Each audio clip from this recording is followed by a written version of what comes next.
a lovely peaceful evening, but something of a gamble here. Berry Hill Fisheries, or Berry Fisheries as was, large main lake, a little extension on fishing into the winter. I've got 5 hours to try and catch a Xander.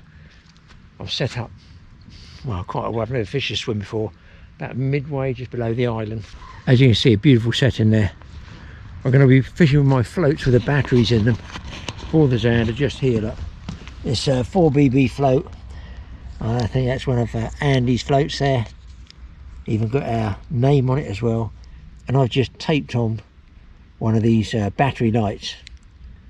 Last time I used them was really good. You haven't seen the film yet. I'm just taking a gamble on trying to catch one decent Xander. I want to quickly, very quickly, just throw some ground bait just down here and then fish a bait over the top of them. Maybe I might throw a prawn out there or something like that. So we're going to try with these roach dead baits. It is as still as you want. It's a heron, another one. Guy is waiting for the fishing down there. 2 other anglers, that's all there is on here tonight. We're allowed to fish till 9 at the present time. I think it was one guy over the back, he might have gone, a couple of guys down there. So I imagine one is staying till 9 because Rebecca told me. So let's get hooked up and bait out. It's a really, even for me, a short trip because they had a lot of heavy rain. It's coloured up, so I'm banking on the Xander's eyesight being able to find something in this coloured water. You won't see it. I meant to bring some fish oil, but it's very coloured. Dave, who was in the tackle shop, Dave Roberts, he told me that it is fishing very hard, the usual. When those first cold nights come in and the rain comes in, it gets really tough, and he said it is really tough. So I'm looking basically for one fish. Going to put a different cover up because I can tell this temperature is going to drop out. I'll tell you about that in a minute. Because I'm using barbless hooks, I'm using a little piece of rubber band, just snipping a little piece off there. Now you see that, just to go over the hook. I do it all the time, and I'll show you, it just stops them sliding off. Got one red float, one green float, very colourful. I think this is about 4 feet deep here, but I suppose I better plumb it to be sure. Watch me lose these bits of rubber now. I want to make sure on the bottom. So this is your plumb weight. Get that on. Oh great, it's not going to go through, is it? Just put that on, and if that pulls the float down, I know I am too shallow. Might be high with the rain.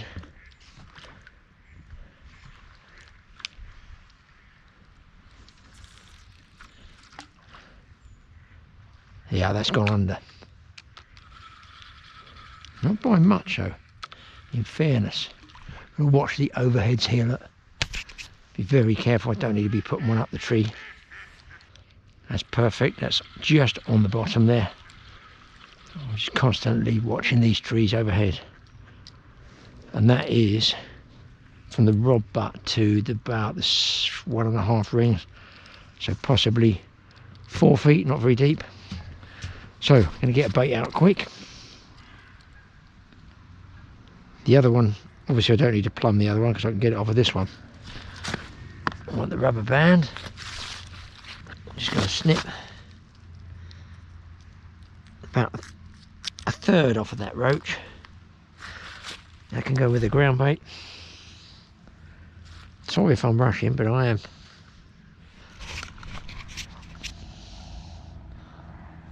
I'm fighting the light. Goes on the hook and then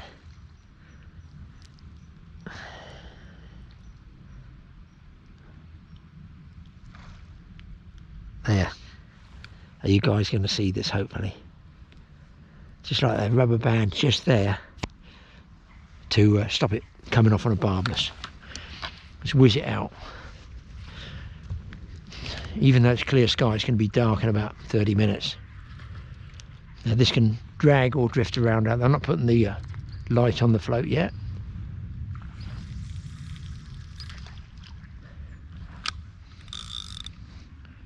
Don't even make a drag, it's only Xander. Got it on bait runner, and I'm obviously not putting buzzers on because I'm going to be I can see the float. Right, let's get this one out. There's a bit of a gap I want to throw through there.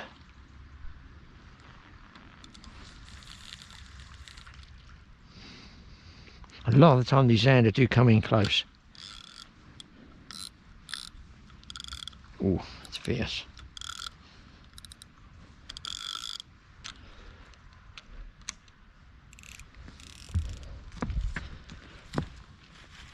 Just rest those there.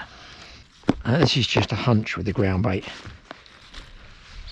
I'm just gonna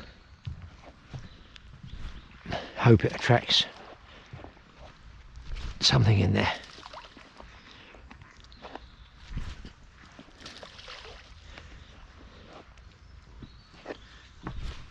They say the carp have been really tough. And you never know, there might be one coming around, and this might just attract some small fish in. Look, I could be on a total blank here, I appreciate that, but I've got to be in it to win it. Just one fish, eh? Just one. I know the conditions aren't great, they're all against it, but you've got to try. Got to try, people. Look at the setting. This probably will be my last trip here. Well, I'm losing the light fast here. I'm going to put the mat out just in case.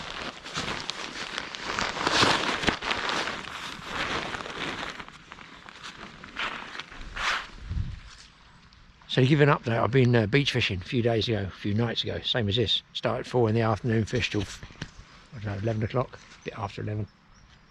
Brilliant, had 4 bass, one really big one off the beach, 12 whiting, managed to do a cook up on one, and 2 small smooth hounds, which were so out of season.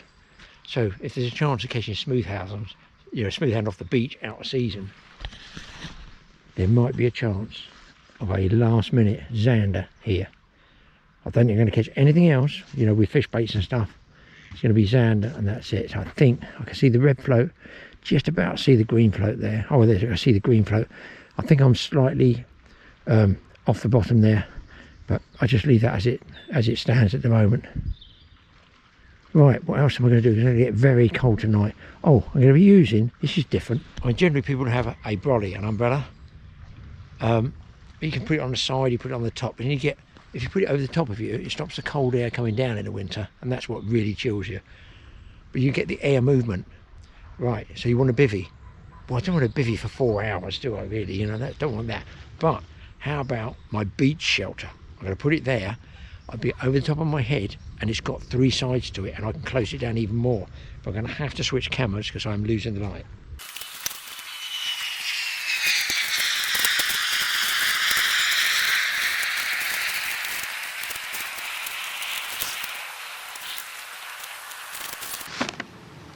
How quick was that to put up? Just get it in position, chair under there, lovely.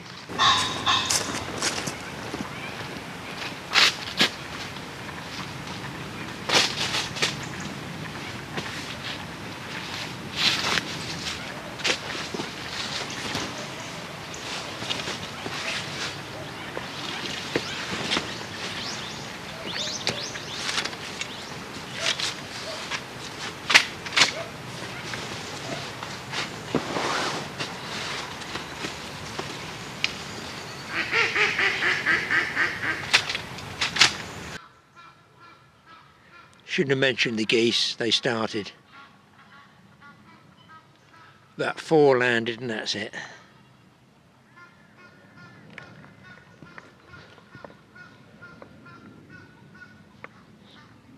Well, you can tell by the trees that winter is pretty well upon us now. I wish the winter was on them geese.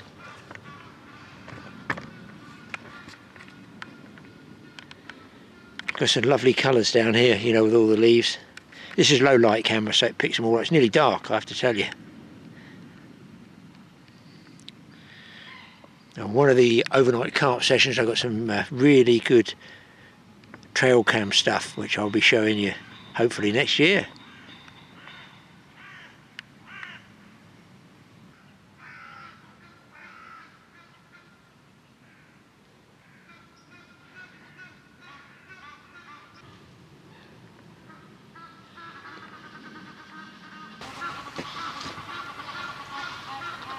Yeah, I knew it was too good to be true. Peace and quiet and solitude. No. See a green light over there in the distance. I don't know whether that is guy's got a green float. I'm going to have to light my floats up now, if I can.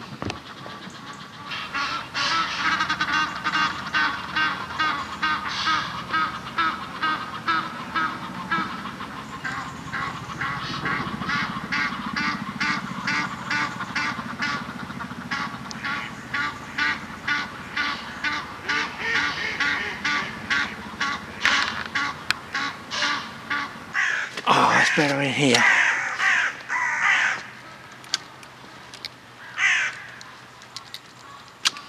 Hopefully I've beaten the full moon coming up as well. Well, it's not actually a full moon.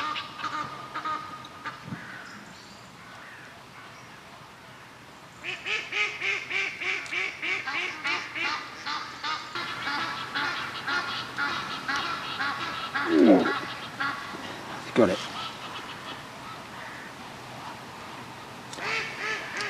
Look at this thing. It's held on with a piece of electrical stretch tape.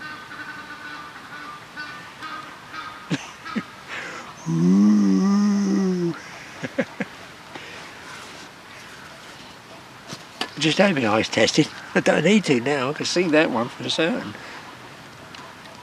And the people up on Temple will see that one. Temple's a giant carp lake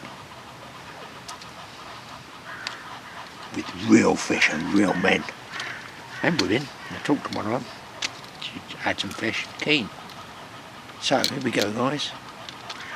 We're now fishing properly, I'd say. There's my bait, and I'm going to whiz it out there.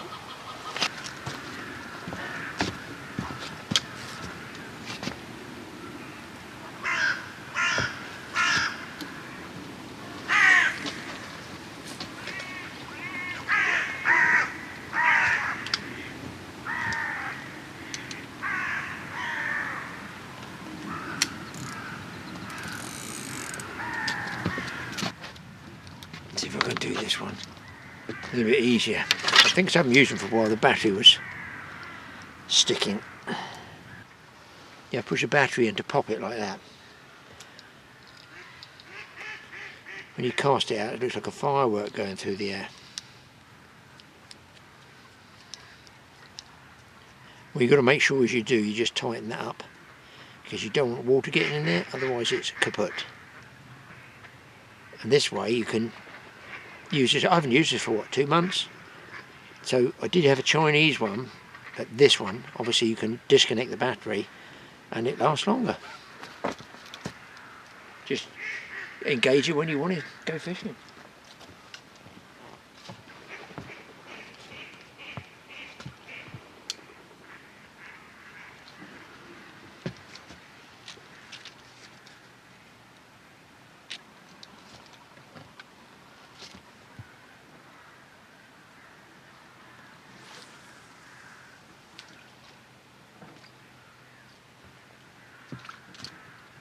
So I got those out about 35 yards. I'll see if I can pick them. Well, I know I'm going to pick them up with this camera because it's low light, so I'll zoom in and you can see what they look like. Well, you'll see them from here without me zooming in. Let's try that first.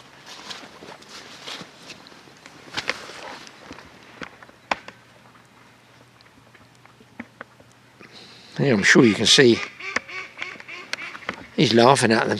Won't laugh when they get buried by a nice big Xander. That's it. Why don't you just go and fly off? Alright, I'll go in with those now. I've done another film with these as well. I haven't put it up yet.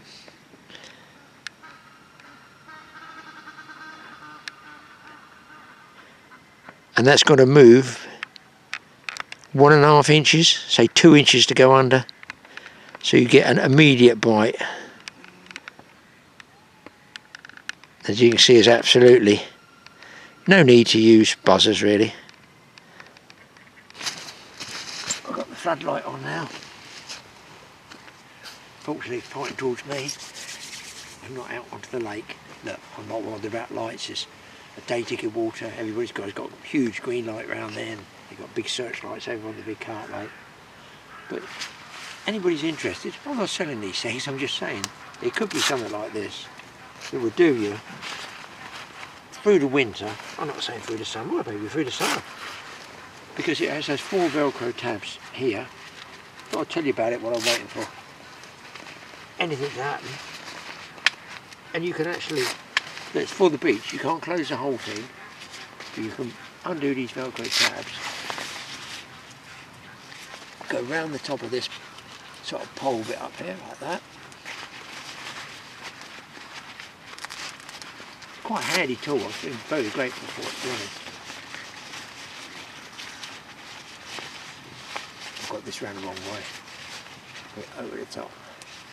Needs to go a different way. Just Velcro. I could do this sitting down.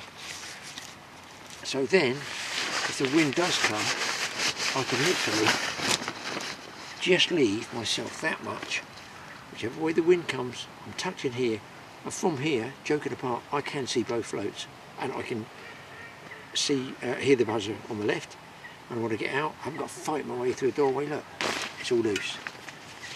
So that helps just keeps the cold off you when it comes down like that. And as I say, I can sit here and I can see the floats. Bored now. Want something to eat. I'm going to have a cook up as well. A packet of crisps first. That's sitting inside there. Obviously you've got the camera tripod. And even from here, look, I can see those floats lit up ever so easy.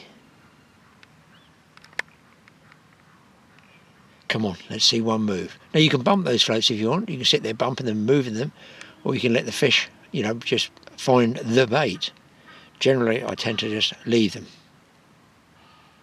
Occasionally, I'll go, say, to the right. I'll go over there. I might go around to the left a little bit.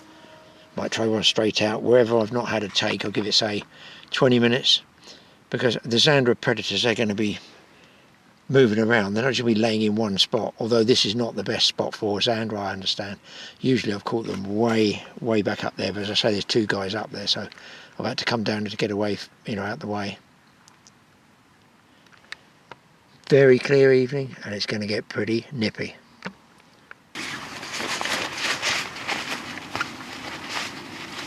The other thing you want to make sure you've got, I've got to put mine on now. No, not the old COVID mask round. I don't know how much of that we're going to get this year, this winter. This is a £10 light. It's by, I don't normally mention anybody's, but this is, I think it's C-Tech. It's about £10, obviously you buy your batteries. Really, it was recommended to me by Dave Kiddie, and he said he's literally the one he uses if he just goes out on short trips. One click, very medium, very bright. So I've got that on my head all the time. Always wear a hat to keep warm, and I've got my jacket behind me for about an hour's time when the temperature drops. I'm ready for a fish. Yeah, chap down there on another staging has got he's got a light on all the time there, a white light. It looks like he's on the staging.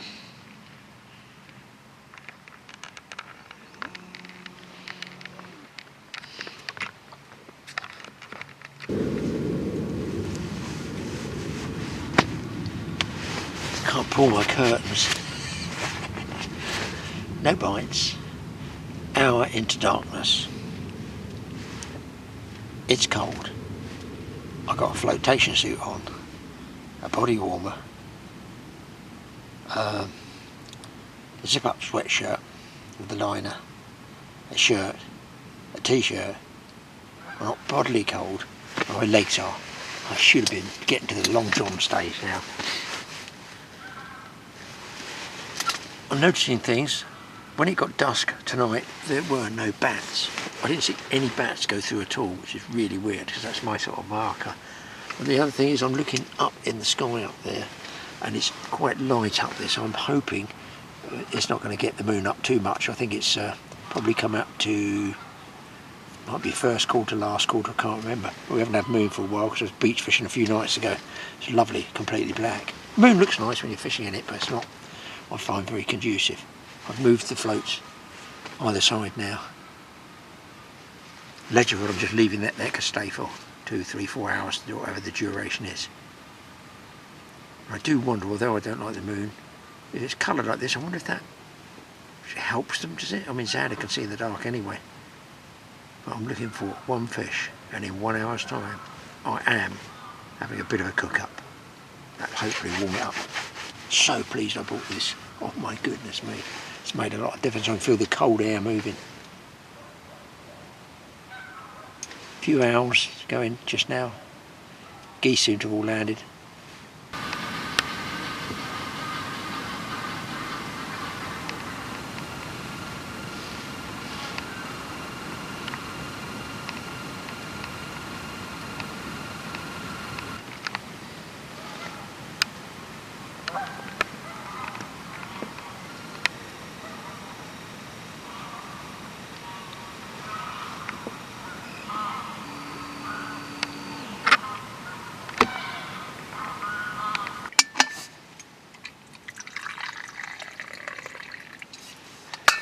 Got to be a little bit crazy at my age doing this, but hey ho. Got to be done. You're a long time in the wooden overcoat.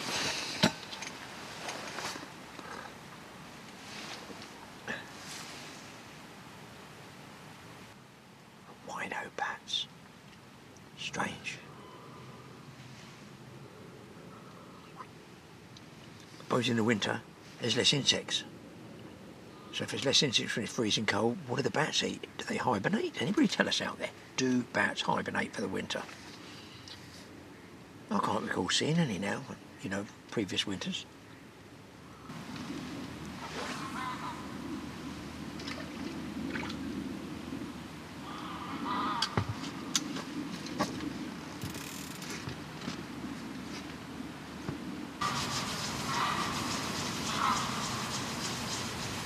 Oh, feet are like blocks of ice.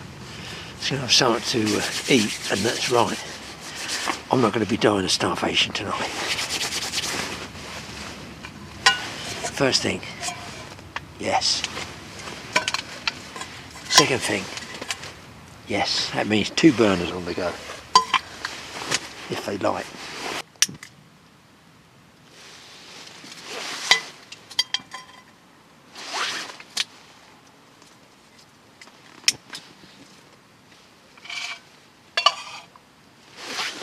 Right, we have lift off.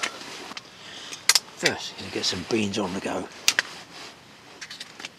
It's open to the fresh air, so I should be safe in here. It's not enclosed like a bivvy. This ought to attract the rats. There's a monster rat out here just now. I mean, really, really big one. Cooking oil. Actually, it's quite a bit of cooking oil.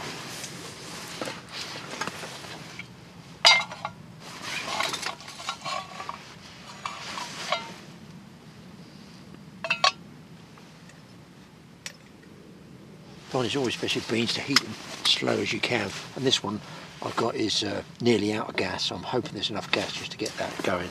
Bought some eggs. That's right, one of these, I think it belonged to my mum, so she's about 60, 70 years old. It's the early plastic.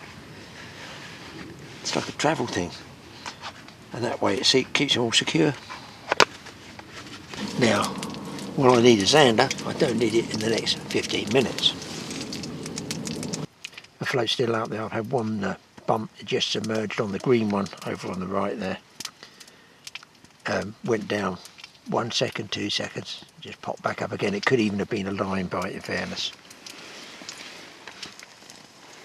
Oh, beans are on the go. Sausages are just starting.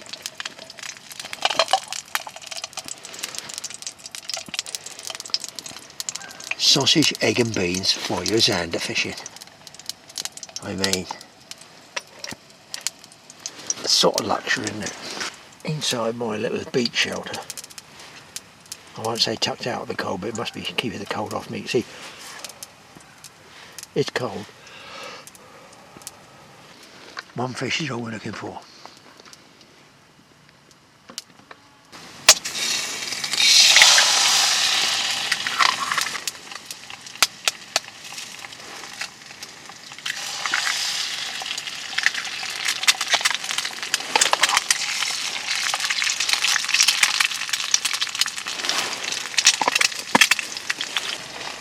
Well, I've broken one egg that can't grumble, can I?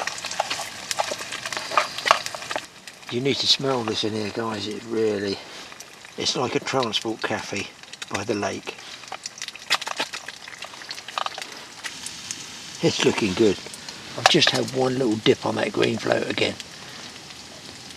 I wonder if it might just be crayfish. So I'm done here.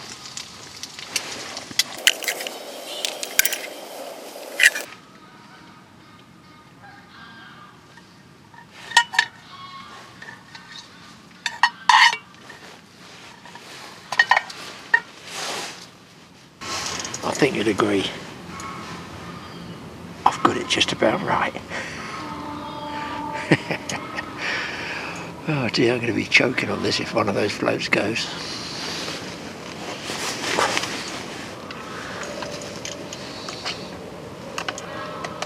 If you're going to do it, guys, do it properly.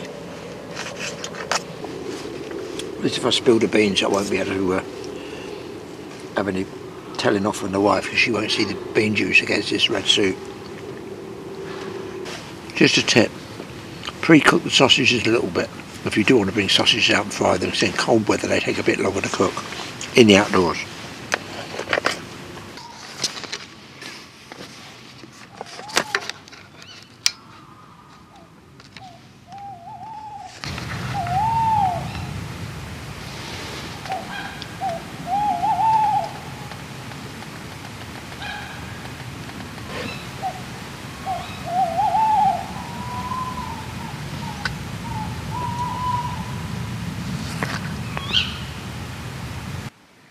You can hear all the owls going.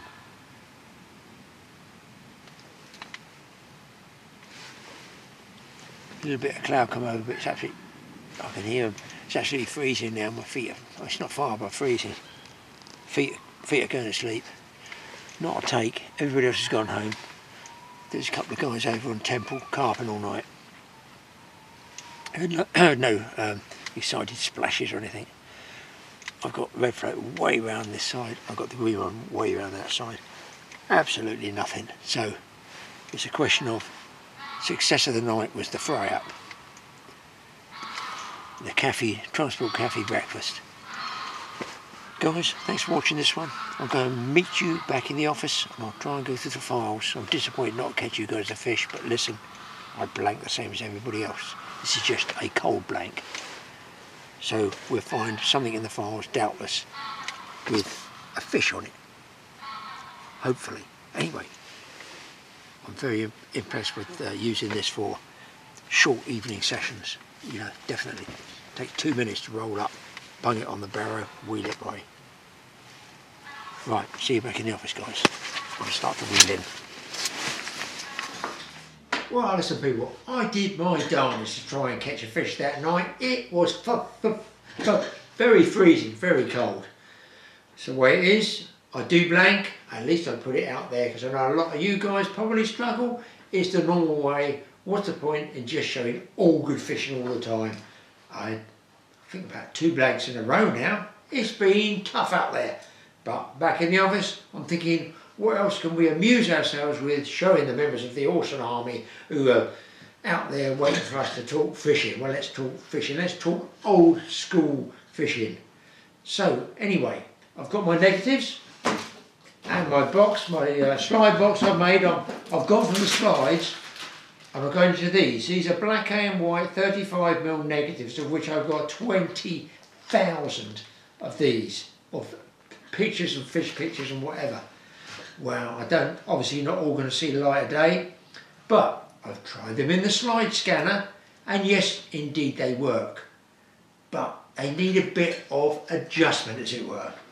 So I've dropped the black and white negative file picture into the 3-way colour correction software that my edit suite has, and then I adjusted the brightness and the darkness. I boosted the chroma, that's impressive, and obviously I spiked up the contrast. It came out halfway decent. It actually revived that old black and white negative to quite a different level. It's definitely watchable. And bear in mind, years ago I had my own darkroom in one of my houses where I developed all my own negatives into that, and then I would go into the darkroom with the 3 different chemicals and develop and fix them and print them, hang them up and send them to the magazines. It was old school, it's the way it is. You guys out there nowadays with digital, you have no idea how easy you've got. You haven't got to dip around mixing all the chemicals to develop the different films, to speed ASA ratings, that sort of thing. Anyway, one I ran across was, actually I discovered a thief. So imagine the scene. I'm out beach fishing, a beautiful surf beach, Dingle Peninsula Island. It's called Inch Strand. I've been there many times. I'm fishing away there on my own as usual, because I'm relatively unsociable, as you can gather. Fishing away, catching, I think it was flounders, and then I had a decent bass, a nice one. It's about 3.5 pounds. I thought that's going back to be cooked at the B&B in Dingle. Tide's flooding, put it a little way up the beach, keep moving my tripod closer and closer, moving the fish up, moving my gear up, moving the fish up. I was just conscious of, what's that movement over on the side? Anyway, wait for this. A fox came down in broad daylight out of the dunes, the sand dunes which they've got on Inch Strand. Anybody who beach fishes knows it's full of beautiful dunes. He came down up there, crept up behind me. Wait for this. He picked up a 3.5 pound bass in his mouth with the spines. He marched off with it. Well, I had seconds to grab what I had, and I remember it well, a 135mm lens to go in on it. I got the shots of it, stealing my bass. So, has anybody else out there had a fox steal either their bait or worse, their catch? And you can't blame them. It's food, isn't it? I stumbled on some other negatives, some other shots on the light box. I thought, wow, that doesn't happen nowadays. Who remembers the era of pre-baiting swims for species? Generally it would be tench. We weren't inundated with all the fat carp we've got now. We had nice tench fishing. I'm talking 40, 50 years ago. A lot of the YouTubers, the young guys, they weren't even born then.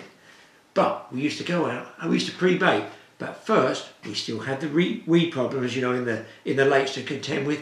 So we came up with a variety of different weed drags. We called everything a weed drag. Some were actually triangulated cutters that you could throw out on a rope. Do remember to keep hold of the end of the rope. Let it sink to the bottom. And with your waders, you'd be wading, maybe chest waders, maybe thigh waders. You'd tow it in, it was generally triangular, and you would cut a lot of the weed stems off and they would float to the surface.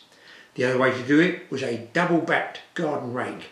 One this way, there's the rake, another that way, keep one on the pole, saw another one off, preferably the neighbours, clamp them together, wire them together. Sometimes we put lead around them, a rope, throw them out, haul in and drag in all sorts of weed. Excuse me.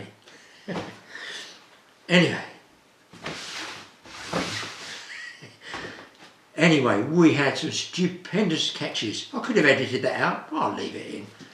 People sneeze, don't they? Yeah.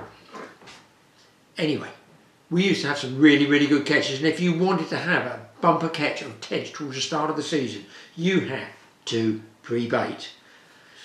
You ran the problem and the risk of somebody else moving in, and I did have that with a club secretary, moved in on my swim and had 100 pounds of tench out of it after he heard that I'd taken the trouble to go about 10 times with chest waders and go out and drag it and pay money to bait it regularly. Nice guy, but it happens, it does happen. I've not done it because I've always respected if somebody was known to be pre-baiting a swim, if you heard about it, you let them have it for the first day of the season, maybe a couple of days of the season. They put the work in, they put the bait in, but some people, less moral standard, I guess. It's the way it was.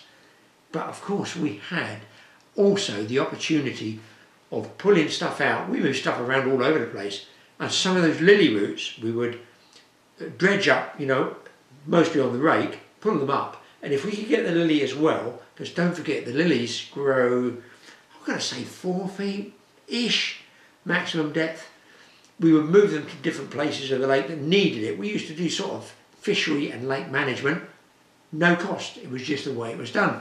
That's what we all did then. We used to move lilies around, you would get the, I think it's a rhizome, the root part, and tie a brick round it, go out, either push them in the mud, or if you're in a boat, we'd row out and drop it down. A lot of the time we did boat fishing as well for the tench. My goodness me. If you got it right, and you raked and dragged a swim, and pre-baited, I'm going to say, for about 2 weeks prior to the start of the fishing season, when we had a fishing season, would be June the 16th. It used to shut, for guys watching us, years ago, rivers and lakes used to shut from middle of March, say, till the middle of June, which was brilliant. It gave the fish a chance to rejuvenate, chill out a bit, spawn, that's what it was there for, and it let the banks recover as well.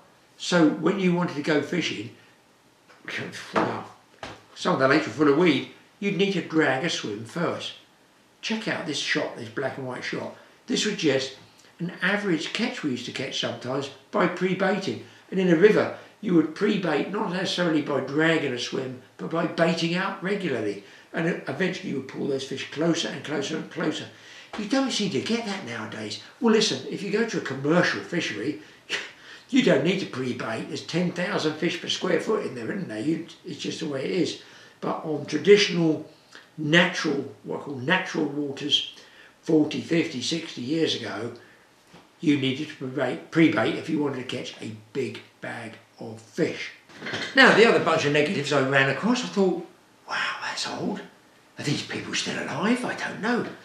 We used to have something called, I think it was called a sea safari and a fish trek. They were 2 trips, press trips for fishing journalists, because don't forget there were loads of magazines and newspapers around, and that's how we all learned back in the 60s, was there were newspapers and magazines around. YouTube is the sort of, like the Totally Awesome Fishing Show would be the equivalent of a one-man magazine on all-round fishing. Years ago they would have paper ones. That's that stuff that folds, like this. Papers and magazines, we all used to buy our magazines and could not wait to get them open, like a kid with a comic. Especially like the old angling magazines where we had the famous writers in there, of which obviously influenced me as a youngster. So anyway, I found these negatives, and I had some shots in there of, it was Paul Harris, who was the angling advisor to the Irish Tourist Board, who was just like gilt edge for catching fish in Ireland. If you want to go to Ireland, you had to talk to Paul. And we were on a freshwater trip, and Paul had, I think it was a load of bream or a load of tench. And there were some guys around the back of him in this group. Sometimes there'd be 15 or 20 in this group, all different journalists and that.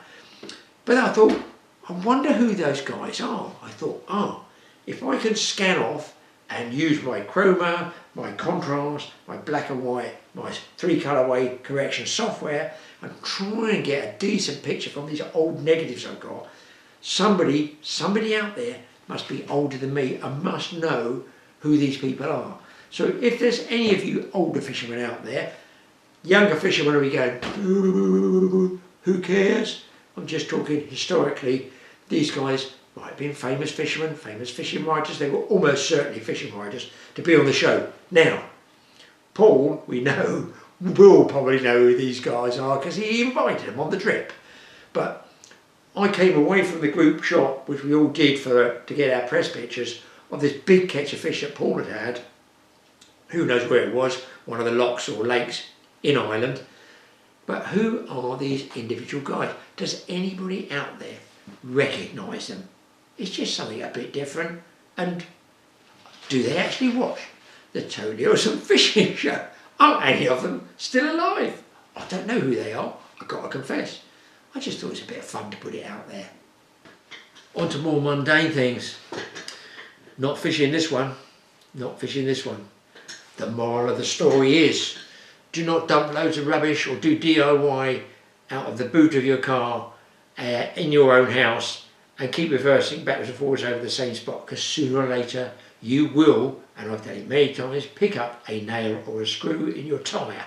So I've had a nail in the tyre for at least 1.5 years, and the guy said, if you take it out, it will go down, it probably will go impact in there and just sit there. So I've driven around, it started leaking a bit more recently, so I got a new tyre. Great, kiss goodbye to 80 or 90 pounds. Wait for this, the week later, up comes the wife's car, better than my old banger. Beep, beep, beep, beep, puncture, beep, boop, beep, emergency, bail out, parachute, whatever they come up with, you know, those things.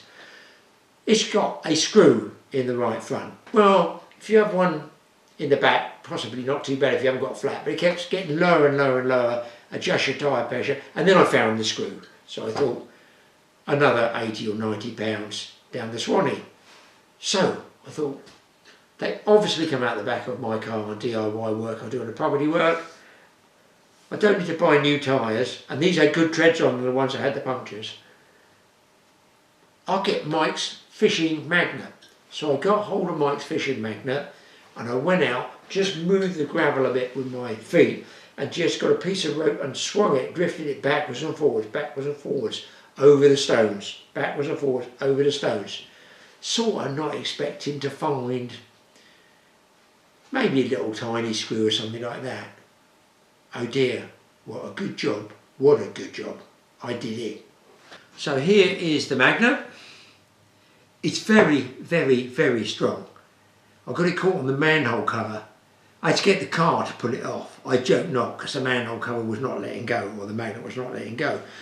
You think I found the odd nail? No. When you think each of these, a 4-inch nail, equals an 80 to 120 pound puncture tyre, and don't forget, it's not just getting the repair done, is it? It's not getting the puncture done, it's where you get the puncture. Let's say I was going to Ireland on a fishing trip, or worse, I'm towing the boat or my trailer and I get a puncture.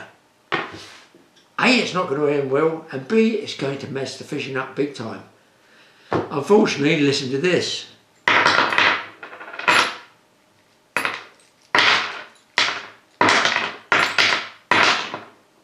Not good news, is it? Not a nice sound. This is what I got. 4-inch nail. A 4-inch nail. A 4-inch nail. It looks like a 3-inch screw. I think it's a 303 bullet. That's the one I might have shot the Amazon guy with when he ran my electric gates open. It cost me £250. A 2-inch nail, a 1.5-inch screw. This is right where I drive my car over. Ooh, another 4-inch nail. A roof felt tack, a 2-inch nail. Some wire in a carpet. A piece of jagged metal. A small screw, brackets, still usable. A 1-inch nail, this is in front of my car, a large bent 2-inch nail,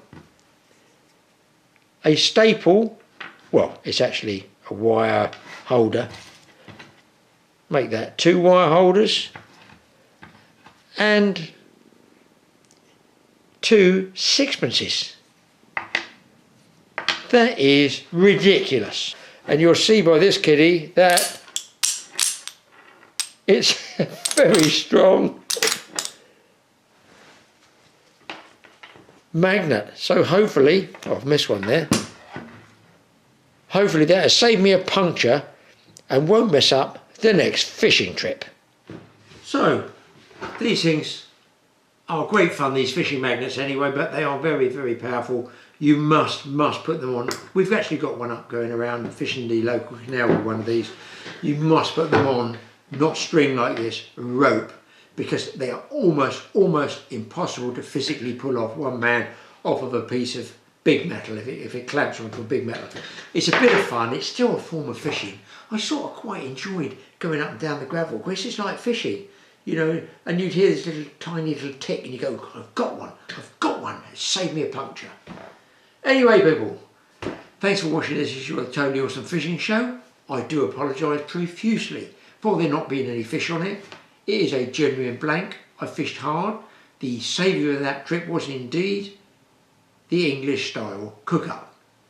We'll see you in the next one. I'm trying to plough my way through what's left of the year, hopefully to go beach fishing. I was actually going tonight. I scrubbed it out and cancelled it. I spoke to my plumber who was down at Chelsea Bill with 2 local experts. Both local experts blanked. He got 2 whiting. Whew. What a good job I didn't go. I knew the wind wasn't right. So we'll see you next time. Don't forget, hit the totally awesome and TA Outdoors. Don't forget, Mike's put some interesting stuff up as well on the notification bells because you want to be notified when one of ours goes up, and subscriptions should you so wish. Hopefully next week I can get out and catch you a fish or 2.